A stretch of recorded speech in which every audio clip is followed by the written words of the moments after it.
I'm standing outside of the Folger Shakespeare Library. This is a great building that every year hosts an annual Student Shakespeare Festival. And about 14 years ago, under the auspices of the Folger, I started going into a DC public high school, Banneker Academic High, as a guest director, now called a teaching artist.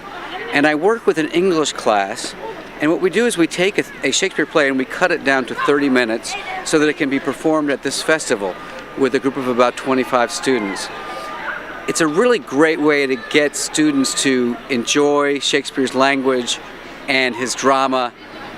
Shakespeare is very visceral. He has a lot of humor, he has a lot of sexy stuff, he has a lot of violence, but he has also a wonderful, wonderful poetic way of expressing himself that students often don't get because they're taught in what's called the boring method, where they have to memorize long passages or write down what the theme is or what Shakespeare's life was about.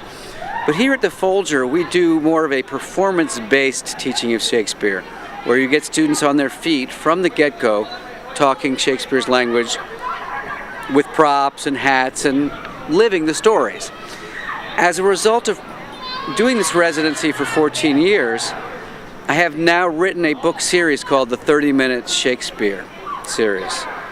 And this is, each play is a 30-minute cutting with about between 3 and 7 scenes with narrative bridges that students can perform.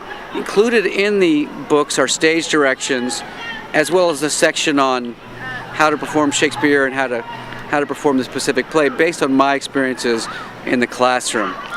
So it's a very handy way for teachers who don't have experience with drama to get a class up on their feet performing Shakespeare.